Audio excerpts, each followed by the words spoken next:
The inheritance check sat on my kitchen counter, mocking me with its emptiness. $300,000. Gone. Not stolen by a stranger or lost to some elaborate scam, but swindled away by my own sister. I'm Emily, and until yesterday, I thought I knew what family meant. You can't just take what was meant for me. My voice cracked as I confronted Ainsley in our childhood home's living room. She sat there, perfectly composed in her designer outfit, probably bought with my money. The will didn't specify you, she said coolly, examining her manicured nails. Aunt Caroline left it to her beloved niece. I'm her niece, too. You know she meant me. I was the one who visited her every weekend. I was the one who helped with her medical appointments. I was the perfect niece? Ainsley's eyes flashed. Some of us had to work, Emily. We can't all spend our time playing favorite with rich relatives. The irony of her words hit like a slap. I'd been working 2 jobs while finishing my architecture degree, while Ainsley hopped between marketing positions, living off our parents' generosity. Working? I laughed bitterly. Is that what you call maxing out mom and dad's credit cards? The front door opened, and Cynthia, my mentor from the architecture firm, stepped in. I'd called her in desperation, needing someone who understood contract law. Emily? She looked between us, her experienced eyes taking in the scene. I came as soon as I could. Ainsley straightened. This is a family matter. Family? I grabbed the empty inheritance check. You forged my signature, Ainsley. You convinced the executor you were me. Cynthia's sharp intake of breath cut through the tension. That's a serious accusation. It's also unprovable. Ainsley stood, smoothing her skirt. The money's been transferred. It's done. My hands shook as I reached for my phone. I'm calling the police. Go ahead, Ainsley challenged. Drag our family through a scandal. Make Mom cry more than she already has. Besides, she smiled sweetly, I've already spent most of it. Cynthia placed a steady hand on my arm. Emily, wait, let's think this through. But I was already dialing. Ainsley's face paled slightly, but she maintained her composure. Mom and Dad will never forgive you. I paused, finger hovering over the call button. She was right. Our parents would be devastated. They'd already lost so much trying to keep our family afloat. You're really going to stand there and blackmail me with our parents' happiness? I asked, my voice barely a whisper. I'm being practical. Something you never learned. Ainsley grabbed her purse. Face it, Emily. You're too soft for the real world. That money would have been wasted on your little dream projects. Cynthia stepped forward. Dreams like the sustainable housing initiative she's been developing, the one that could revolutionize affordable housing in this city? Ainsley faltered for a moment, but quickly recovered. Whatever. What's done is done. My phone buzzed. A text from an unknown number. I opened it, barely registering the words through my anger. Get out, I said quietly. This is my house too. Get out, I screamed, my voice raw with emotion. You're not my sister anymore. You're just a thief in designer clothes. Ainsley's mask cracked slightly. For a moment, I saw something. Regret? Fear? But then it was gone, replaced by cold determination. She walked to the door, pausing only briefly. You'll thank me someday, when you learn how the world really works. After she left, Cynthia read the text over my shoulder. Emily, this could change everything. I nodded numbly, reading it again. Isaiah Murphy, head of Murphy & Associates, wanted to meet about leading their new cityscape project, the biggest architectural opportunity in the city's history. The universe has interesting timing, Cynthia said softly. Maybe this is your real inheritance. I wiped my eyes, straightening my shoulders. Maybe it is. I looked around the living room at the family photos mocking me from the walls. I need to pack. You're moving out? I can't stay here. Not with her. I met Cynthia's concerned gaze. I thought I knew my sister, but the Ainsley I grew up with, she died today, along with every happy memory I had of us. Cynthia helped me pack that night. As we loaded the last box into my car, my phone buzzed again. Isaiah wanted to meet tomorrow morning. You know what they say, Cynthia smiled, hugging me goodbye. Success is the best revenge. I watched our childhood home fade in my rearview mirror, each mile putting distance between me and the betrayal. Aunt Caroline had always said everything happens for a reason. Maybe she was right. Maybe losing my inheritance would lead me to something better, something Ainsley couldn't steal. But first, I had a meeting to prepare for. The Whitfield Tower will redefine our city's skyline. Isaiah gestured at the blueprints spread across the conference room table. And I want you to lead it, Emily. I tried to keep my hands from shaking as I traced the preliminary sketches. This wasn't just a building, it was a 40-story statement of innovation and sustainability, the kind of project architects dream about. Why me? I asked. There must be dozens of more experienced. I've seen your work, Isaiah interrupted. That sustainable housing concept Cynthia showed me, that's exactly the fresh perspective we need. He leaned forward. This is a chance to make history, Emily. Are you in? Absolutely. The word came out before I could overthink it. Perfect. Isaiah stood, straightening his tie. Team meeting in 10 minutes. Time to meet your crew. I followed him down the sleek hallway, my heels clicking against marble floors. After a sleepless night in my new apartment, this felt surreal. Yesterday, I'd lost everything. Today, I was about to lead the biggest project of my career. Isaiah pushed open the glass doors to the main conference room. Everyone, meet your new project lead. The words died in my throat. There, sitting among the faces turning to greet me, was Ainsley. Our eyes met. Her perfect composure slipped for just a second, showing the same shock I felt. Then her mask was back, professional smile firmly in place. Emily, she said smoothly. What a surprise. Isaiah looked between us. You two know each other? We've worked together before, I said before Ainsley could speak. Two could play at this game. The next hour was torture. I introduced myself, outlined my vision for the project, and assigned initial tasks, all while pretending my sister wasn't sitting there, wearing another expensive outfit bought with my stolen money. After the meeting, Cynthia pulled me into her office. You didn't tell me Ainsley worked here. I didn't know. I collapsed into a chair. She must have started recently. God, Cynthia, what am I going to do? Your job, she said firmly. You earned this position. Don't let her take this from you, too. A knock at the door made us both jump. It was Kinley Whitfield, our client, elegant in a power suit that probably cost more than my monthly rent. Emily, she smiled warmly, Isaiah speaks highly of you. Do you have a moment? I followed her to her temporary office, trying to look more confident than I felt. She settled behind her desk, studying me. I'll be direct, she said. This project means everything to my company. I need to know you can handle it. I can, I said firmly. My team? About your team, she interrupted. That young woman, Ainsley, she's been pushing some interesting ideas, very ambitious. My stomach churned. Of course, Ainsley had already started networking with the client. I'm familiar with her work, I said carefully. Good. Kinley smiled. Because she'll be your primary liaison with my office. I think you two will work well together. I managed to maintain my professional smile until I reached the bathroom. Then I gripped the sink, fighting back tears of frustration. The door swung open.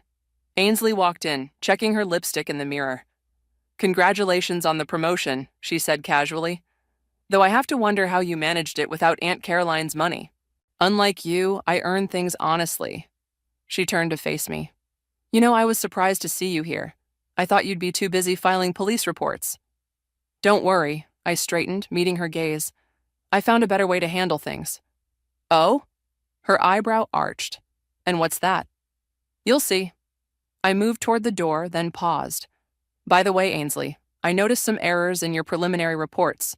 Fix them before tomorrow's review. Her face flushed. You can't. I'm your supervisor now, I cut her off. I can and I will. Welcome to the real world, sis. I left her standing there, satisfaction warming my chest. Back at my new desk, I found a message from Trey, Ainsley's friend from the marketing department. Heard about the family reunion, he wrote. Need a drink after work? God, yes, I replied. My computer pinged with another message, this time from Isaiah. He wanted the first design presentation by Friday. 3 days to prove I deserved this position. I opened my design software, pushing thoughts of Ainsley aside. She'd stolen my inheritance, but she couldn't steal my talent or my determination. Emily, Cynthia appeared at my door. Kinley wants to discuss the environmental impact reports. I grabbed my tablet, squaring my shoulders. Let's go. As I walked past Ainsley's desk, I saw her struggling with the corrections I'd requested. For the first time since the inheritance theft, I felt a glimmer of hope. Maybe karma was real after all. "You're pushing her too hard," Cynthia warned, sliding a coffee across my desk. "The sustainability analysis you assigned Ainsley, that's senior architect level work. She wanted to play in the big leagues," I replied, reviewing Ainsley's latest report. Red marks covered nearly every page. Now she gets to prove herself. "This isn't about proving anything, it's about revenge." Before I could respond, Trey appeared in my doorway, his usually cheerful face serious.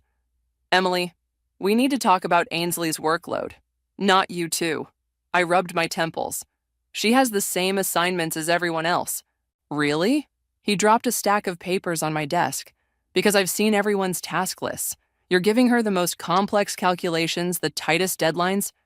If she can't handle it, she shouldn't be on this project. She's been here until midnight every night this week." "That's not my problem." But even as I said it, something twisted in my gut. The dark circles under Ainsley's eyes hadn't escaped my notice. Trey leaned forward. "Look, I get it. She hurt you. But this isn't you, Emily." "You don't know me," I snapped. "I know you used to help her with her math homework. I know you stayed up all night when she had the flu senior year. I know." "That was before she stole my future." The office went quiet. I'd spoken louder than intended, and through the glass walls I could see several heads turn our way, including Ainsley's. Cynthia closed my office door. "Emily, listen to yourself. You're letting this consume you." "Meeting in 5 minutes." Isaiah's voice carried through the office. "Bring the updated designs." I gathered my materials, avoiding both Cynthia and Trey's concerned looks. In the conference room, Ainsley sat as far from me as possible, her hands shaking slightly as she arranged her papers. "All right, team," Isaiah began. "Kinley's arriving in 20 minutes. Where are we with the environmental impact studies?" All eyes turned to Ainsley. She stood fumbling with her presentation. "The calculations show, the sustainability metrics indicate." She trailed off, staring at her numbers. "Is there a problem?" Isaiah asked. Ainsley's voice cracked. "I need more time to verify the data." "More time?" Kinley's voice cut through the room. None of us had heard her enter. "I thought these reports were ready." Ainsley's face went pale. "They will be. I just need to double-check." "Ms. Whitfield," I interrupted, standing. "I can explain the current findings." For the next 15 minutes, I walked through the environmental impact analysis, covering for Ainsley's incomplete work. I knew these calculations inside out. I'd done similar ones for my sustainable housing project. After the meeting, Kinley pulled me aside. "Impressive save, though I'm concerned about your team's preparation." "It won't happen again," I assured her. "See that it doesn't. This project can't afford mistakes." I found Ainsley in the break room, hands wrapped around a cold cup of coffee. For a moment, I saw the little girl who used to crawl into my bed during thunderstorms. "You're lucky I could cover for you," I said, keeping my voice neutral. "Lucky?"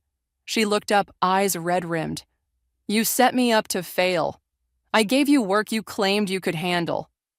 "Because you knew I couldn't." She stood abruptly, coffee sloshing over the rim. "You're trying to humiliate me, to prove a point. The only point here is that actions have consequences." "Like you're so perfect?" Her voice rose. "You think I don't know about the calls from debt collectors, the maxed-out credit cards? At least I'm doing something with the money." "By sabotaging my career?" "By investing in my future, something you never had the guts to do." We were attracting attention again. Through the glass, I could see Cynthia watching with concern. "Fix those calculations," I said quietly, "or I'll have to report your performance to Isaiah." "You wouldn't. Try me." I turned to leave, but her next words stopped me cold. "Aunt Caroline would be ashamed of you right now." The rage that filled me was instant and overwhelming. I spun around, ready to unleash years of pent-up resentment, but Cynthia appeared between us. "Emily, Kinley needs you. Now." I let her lead me away, my hands shaking with suppressed emotion. "This has to stop," Cynthia said once we were alone. "You're both going to destroy yourselves, and this project. She started this. And you're finishing it?" Cynthia shook her head. "The Emily I know builds things. She doesn't tear them down." Before I could respond, my phone buzzed. A message from Isaiah. Progress review tomorrow. All team members, no exceptions. I looked through the glass at Ainsley, now bent over her desk, frantically working on those calculations. The satisfaction I'd expected to feel was replaced by something else, something that felt uncomfortably like guilt. Maybe Cynthia was right. Maybe we were both losing ourselves in this war. But I was too far in to stop now. Wasn't I? The progress review was a disaster. Ainsley's hands trembled as she presented her revised calculations, dark circles prominent under her eyes. She'd clearly been up all night, but it wasn't enough. These numbers still don't add up, Isaiah said, frowning at the screen. The energy efficiency ratings are inconsistent with the building's design parameters. I can explain, Ainsley started, but her voice cracked. She reached for her water bottle, knocking it over instead. Water spilled across her papers, bleeding the ink into unreadable smudges. The room fell silent. I watched her trying to salvage the wet documents, and suddenly I was 12 again, watching 9-year-old Ainsley cry over spilled paint on her art project. I'd helped her recreate it that night, staying up until dawn to finish. Perhaps, Kinley said, breaking the silence, we should take a brief recess. As everyone filed out, Ainsley remained frozen, staring at the ruined papers. Without thinking, I stayed behind. Here, I handed her some tissues. Start with the edges first. She looked up, surprise replacing the panic in her eyes. Why are you helping me? I'm not, I stopped, noticing something in her calculations. Wait, you're using the wrong formula here. The sustainability matrix needs to account for solar gain. What? I pulled up a chair, pointing to the numbers. Look, you're calculating total energy output, but you need to factor in the seasonal variations, like when we used to track the sunlight for Mom's garden, remember? A ghost of a smile crossed her face. You made me graph everything. I hated it. You still got the best tomatoes in the neighborhood. For a moment, we were just sisters again, sharing a memory. Then reality crashed back as Isaiah returned. Everything all right in here? Ainsley straightened, professional mask back in place. Yes, sir. Emily was just clarifying some calculations. Good, because we need these numbers finalized by tomorrow. The board presentation... Board presentation? I interrupted. I thought that was next week. They moved it up, and they're considering internal promotions based on this project's success. He gave us both a meaningful look before leaving. Ainsley's expression changed. A promotion? Don't even think about it, I warned, standing up. You can barely handle your current responsibilities. I can handle anything you throw at me, she shot back, but her voice wavered. I gathered my things, pausing at the door. Prove it. Redo those calculations. Correctly this time. Back at my desk, I found an old photo had fallen from my planner. Ainsley and me at her college graduation, both smiling, her arms thrown around my neck. I'd paid for her cap and gown with my overtime money. You're still wearing it, Cynthia said, making me jump. She pointed to my wrist, where Ainsley's graduation gift, a simple silver bracelet, still rested. I forgot to take it off, I muttered, but we both knew it was a lie. The board's looking for someone to head their new sustainability division, she said casually. Triple the salary, corner office. Why are you telling me this? Because I saw you in there, helping her. The real you slipped out for a minute. My phone buzzed. A text from Trey. Ainsley's crying in the bathroom again. This has to stop. I'm not the bad guy here, I said, but the words felt hollow. No? Cynthia picked up the graduation photo. Then why does it feel like you're both losing? Before I could respond, Kinley appeared. Emily, a word? In her office, she got straight to the point. I'm concerned about the team dynamics. Everything's fine. Don't insult my intelligence. She leaned forward. I've built my career reading people. You and Ainsley? There's history there. Bad history. I stayed silent. Here's the thing, Emily. You're brilliant. Your designs are revolutionary. But if personal drama compromises this project... She left the threat unspoken. Walking back to my office, I passed Ainsley's desk. She was on the phone, voice tight with stress. Please, just another week. No, I understand the payment terms, but yes, I know how much I owe. I stopped, recognizing the tone of someone drowning in debt. The same tone I'd used countless times before Aunt Caroline's inheritance was supposed to save me. Back at my desk, I pulled up Ainsley's latest design contributions. Behind the errors and rushed work, I saw flashes of genuine talent, ideas that could work with the right guidance. My computer pinged, an email about the board presentation. The promotion would change everything, a way out of my own financial mess, a chance to prove myself. But as I looked at the graduation photo, another memory surfaced. Ainsley at 6, holding my hand on her first day of school. "Don't let go, Emmy," she'd begged. "I'm scared." "I won't," I'd promised. Big sisters don't let go. Except I had. We both had. My phone buzzed again, Isaiah requesting the final presentation materials. I looked through the glass at Ainsley, still on the phone, shoulders slumped in defeat. The promotion could be my revenge, my justice, or it could be something else entirely. I just had to decide which sister I wanted to be. "You need to see this," Trey said, dropping a stack of papers on my desk after hours. The office was empty except for us and the cleaning crew. "I'm busy with the board presentation. These are Ainsley's bank statements." I pushed them away. "I don't want to see—" "Look at them, Emily, please." Reluctantly, I glanced at the top page. Multiple overdraft fees, loan payments, credit card bills with astronomical interest rates. "She's drowning," Trey said quietly. "The inheritance money? Most of it went to pay off your parents' mortgage. They were about to lose the house." The words hit me like a physical blow. "What?" "Your dad's business was failing. They'd refinanced 3 times. Ainsley found out when she overheard them talking about bankruptcy." I remembered Dad's mysterious business trips last year, Mom's forced cheerfulness, the way they'd stopped hosting family dinners. Why didn't they tell me? "The same reason you never told them about your student loan struggles." Trey sat down. "Pride, protection, pick one."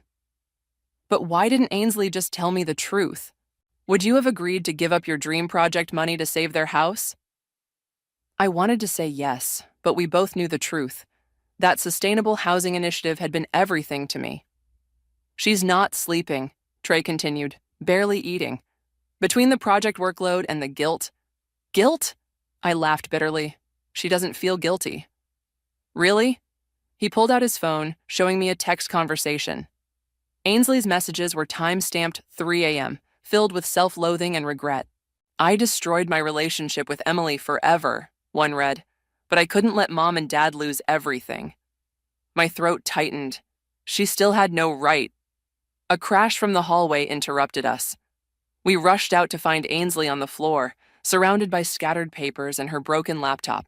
"I'm fine," she said quickly, trying to stand, but she swayed, grabbing the wall for support. "When's the last time you ate?" Trey demanded. "I had coffee." "Coffee isn't food, Ains."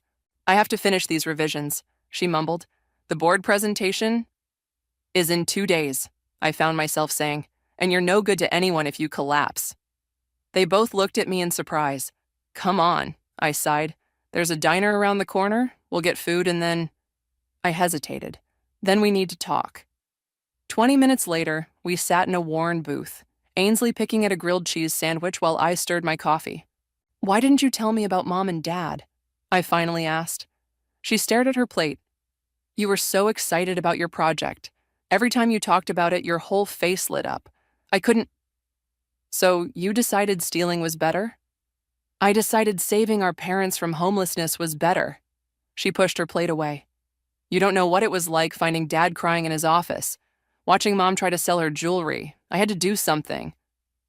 We could have figured it out together. Like you figured out your student loans, your credit card debt?" She met my eyes. "I saw the bills, Emily. You were drowning, too." I fell silent, remembering those desperate years of juggling payments, eating ramen, working multiple jobs. "I know what I did was wrong," Ainsley whispered. "I hate myself for it every day. But I'd do it again to keep our family from falling apart. And now you're falling apart instead." She wiped her eyes. "I'm fine." "No, you're not, and neither am I." I pulled out my phone, showing her the promotion email. "The board's looking for someone to head their sustainability division." "You deserve it," she said quietly. "You're brilliant, Emily. Always have been." "So are you." I surprised myself by meaning it. When you're not trying to prove something, your designs are innovative, different. She laughed weakly. "Is this where you tell me you're firing me?" "No." I took a deep breath. This is where I tell you I'm going to help you fix those calculations. Properly this time. Her fork clattered to the table. What? The promotion isn't worth destroying what's left of us, and maybe… I twisted the silver bracelet on my wrist. Maybe it's time we both stopped drowning. Tears spilled down her cheeks. I'm so sorry, Emmy, for everything. I know. I reached across the table, squeezing her hand. We've got a lot to work through, but right now you need to eat that sandwich. We have a presentation to save. Trey, who'd been quietly watching, smiled. Does this mean no more midnight crying sessions? Shut up. Ainsley threw a napkin at him, laughing through her tears. As we left the diner, my phone buzzed. A text from Cynthia. Sometimes the biggest victories aren't the ones we plan for. Looking at Ainsley, exhausted but finally eating, I thought about Aunt Caroline, about family, about forgiveness. Maybe the real inheritance wasn't the money at all. Maybe it was the chance to rebuild what we'd broken. No, absolutely not. Kinley slammed her hand on the conference table. We are not redesigning the entire west facade 12 hours before the board presentation. I shared a worried glance with Ainsley. We'd been working through the night, our temporary truce tested by endless coffee and mounting pressure. Now, at 7 a.m., our client was threatening to derail everything. The current design doesn't maximize natural light, Kinley continued pacing. The board won't approve it. But changing it now would compromise the structural integrity, I argued. Then fix it, Kinley snapped. That's what I'm paying you for. After she stormed out, Ainsley slumped in her chair. We're screwed. No, I pulled up our design software. We're not. Remember that solution you proposed last week? The one with the stepped windows? Her eyes widened. You said it was too risky. It was. But right now, risky might be our only option. For the next hour, we reworked the design, our old rhythm returning surprisingly easily. Ainsley's creative approach balanced my technical precision, just like when we used to build elaborate blanket forts as kids. There, Ainsley pointed at the screen. If we angle the panels like this, we can increase light penetration without compromising support, I finished. It could work. Could? Isaiah appeared behind us, making us both jump. We need better than could for the board. It will work, I said firmly, but we need the whole team. Isaiah studied us for a moment, then nodded. You have 4 hours. The office transformed into organized chaos. Trey coordinated with contractors, running cost analyses. Cynthia helped us refine the technical specifications. Even the cleaning staff pitched in, keeping us supplied with coffee and snacks. Your calculations were right, I told Ainsley as we fine-tuned the design. About the solar gain, I just didn't want to admit it. She looked up, surprised. Really? Really. You see things differently than I do. Maybe that's not bad? A small smile crossed her face. Remember when I redesigned your treehouse blueprints? You added a secret trap door, I laughed. Dad nearly had a heart attack. But it worked. Yeah, I said softly. It did. The moment was interrupted by Kinley's return. She studied our new design in silence, her expression unreadable. Well, I asked finally. It's unexpected. She turned to face us. Bold, innovative, possibly brilliant or completely insane. Sometimes those are the same thing, Ainsley said. Kinley's lips twitched. You sound like my daughter. She straightened her jacket. Make it work. The board meets it too. As she left, Isaiah called everyone together. 4 teams, 2 hours. Emily, Ainsley, you're presenting. Both of us? Ainsley asked. Problem with that? We looked at each other. No, I said. No problem. The next 2 hours passed in a blur of last-minute adjustments and presentation prep. At one point, I found Ainsley in the break room, practicing her part. You're rushing the sustainability metrics, I said. I know, what if I mess up again? You won't. I handed her a granola bar. But eat something first. You're still too pale. She took it, hesitating. Emily, if this works, about the promotion, let's just get through today. The boardroom was intimidating, all dark wood and stern faces. As we set up our presentation, I noticed Ainsley's hands shaking slightly. Under the table, I reached over and squeezed her hand once, like I used to do before her school plays. She squeezed back. Ladies and gentlemen, I began, we'd like to present a revolutionary approach to the Whitfield Tower design. For the next 30 minutes, we tag-teamed the presentation. Ainsley handled the creative vision while I covered the technical details. When questions came, we fielded them together, our different perspectives creating a more complete picture. "This is unusual," one board member said finally, "but impressive, very impressive." Kinley was beaming. Isaiah looked proud. Even Cynthia, watching from the back, was wiping her eyes. As we packed up, Ainsley turned to me. "That felt right," I suggested. "Yeah." She fiddled with her presentation notes. "Listen, about the promotion." "Mrs. Stanley?" A board member approached. "Both of you, we'd like to discuss something." We followed him to a smaller conference room where several board members waited. "We've been considering the new sustainability division," he began, "and after today's presentation, we'd like to propose something different." I held my breath. "We'd like to offer you both positions. Co-directors, your different approaches, working together, could be exactly what this company needs." Ainsley and I stared at each other, months of anger and hurt colliding with decades of sisterhood. "Well," he asked, "what do you say?" The answer, I realized, would change everything, again. But this time, we'd face it together. "Co-directors?" I paced Cynthia's office after the meeting. "It's insane. We can barely work together on one project." "You did today," she pointed out. "That was different. We were desperate." "Were you?" She raised an eyebrow.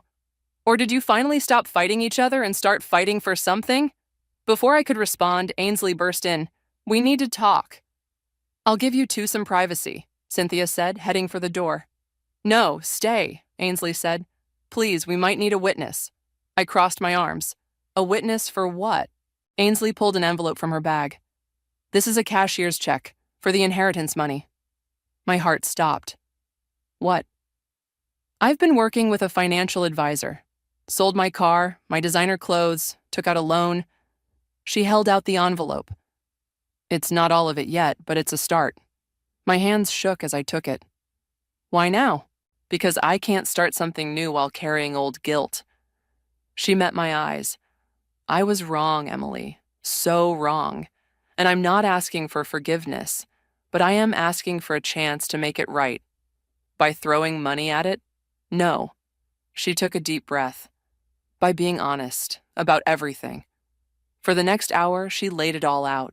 The desperate phone call from Mom about the house, Dad's failing business, the mounting debts, her own struggles with feeling second best. "I convinced myself I was doing the right thing," she said, wiping tears.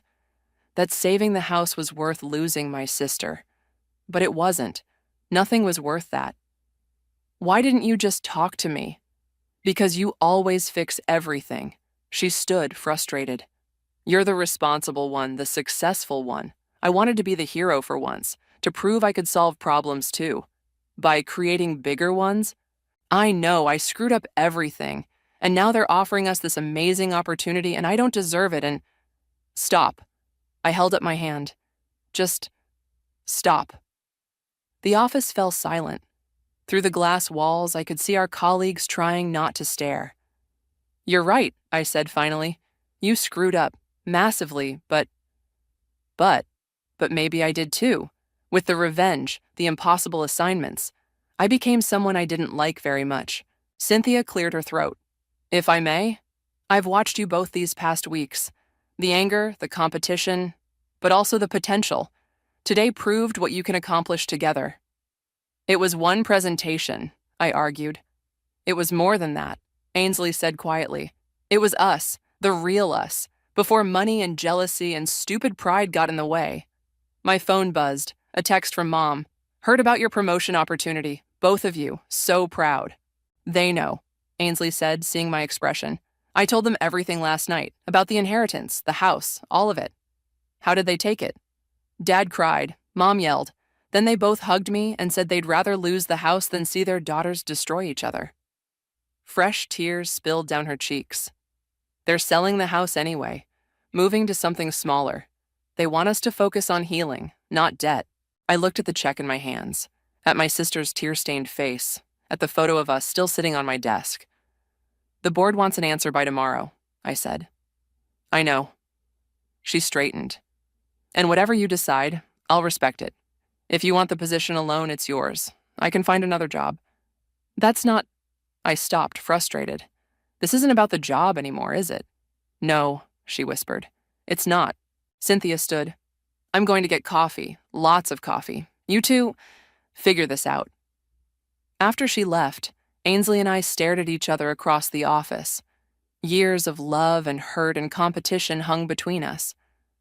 Remember when we were kids, I said slowly, and we'd build those crazy Lego cities? You always did the structure, I did the decorations. And they always worked better together than apart. She caught her breath. Emily, I'm still angry, I said firmly. This isn't a magical fix. We have a lot to work through. I know. And if we do this, there have to be rules, boundaries, complete honesty. Hope flickered in her eyes. Does that mean? It means I'm willing to try. For the project. For us. She started to smile, then stopped herself. What about the inheritance money? I looked at the check again. Keep it. Use it to pay back your loans. Consider it an investment in our future. Our future? Yeah. I managed a small smile. After all, co-directors should start with a clean slate. She launched herself at me, hugging me fiercely. For a moment, I stiffened. Then slowly, I hugged her back. Outside the office, I saw Cynthia watching, coffee forgotten in her hands. She gave me a proud nod. Maybe we were crazy. Maybe this would all fall apart. But maybe, just maybe, we could build something stronger than before. Together. It's perfect, Kinley breathed, staring up at the nearly completed Whitfield Tower. Absolutely perfect. The morning sun caught the stepped windows of the west facade, sending ribbons of light dancing across the plaza.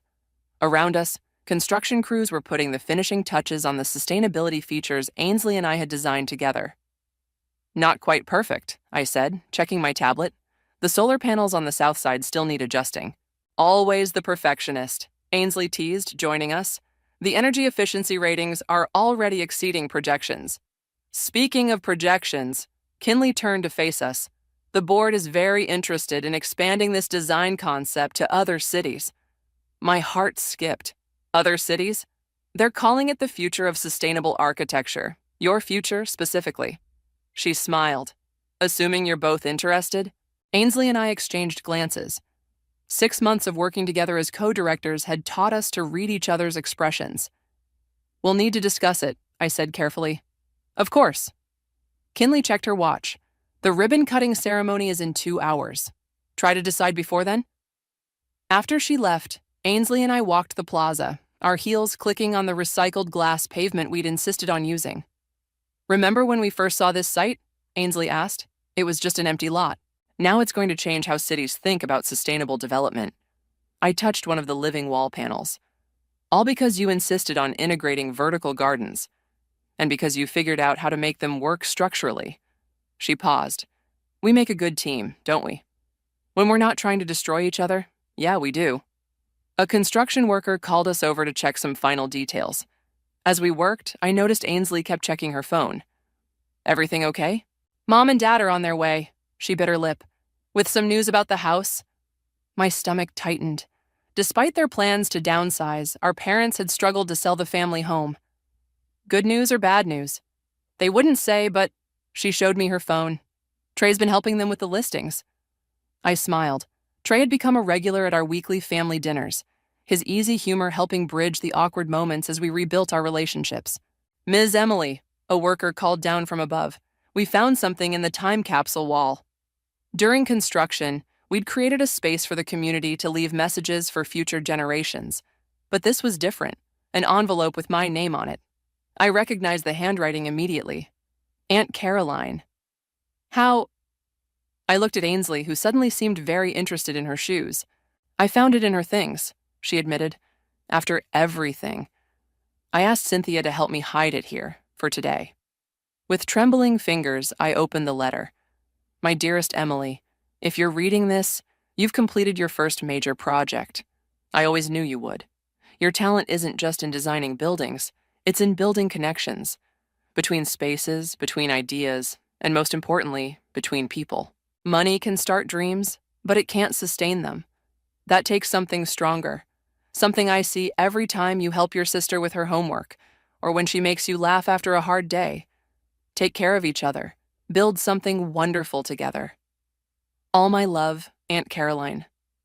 I wiped my eyes, smudging my mascara. You didn't read it? Ainsley shook her head. It wasn't mine to read. Before I could respond, our parents arrived. Mom was practically bouncing with excitement. We sold the house, she announced, to a lovely young family, and she glanced at Dad. We found something perfect for us, a fixer-upper. A what? Ainsley and I said simultaneously. Dad grinned. We thought maybe our architect daughters could help us design some renovations together. I looked at Ainsley, seeing my own smile reflected back. I think we can handle that. Speaking of handling things, Cynthia appeared, looking elegant despite the construction dust. The press is arriving for the ceremony. As we headed inside to prepare, Ainsley grabbed my arm. About Kinley's offer? The multi-city expansion? Are we ready for that? To take our partnership bigger? I thought about Aunt Caroline's letter, about connections and buildings and sisters who could be both rivals and allies. I think, I said slowly, that we're ready for anything, as long as we do it together. She hugged me quickly. I love you, Emmy. Love you too, brat. I pulled back. Now come on, we have a building to launch. The ceremony was a blur of speeches and photographs, but one moment stood crystal clear. Ainsley and I cutting the ribbon together, our free hands clasped between us. Above us, the tower we designed caught the light, sending it dancing across the city. Not just a building, but a bridge, between past and future, between sustainability and innovation, between two sisters who'd found their way back to each other. And as cameras flashed and applause thundered, I felt Aunt Caroline's presence, smiling down on the something wonderful we'd built together. Not just a tower reaching for the sky, but a foundation strong enough to support whatever came next.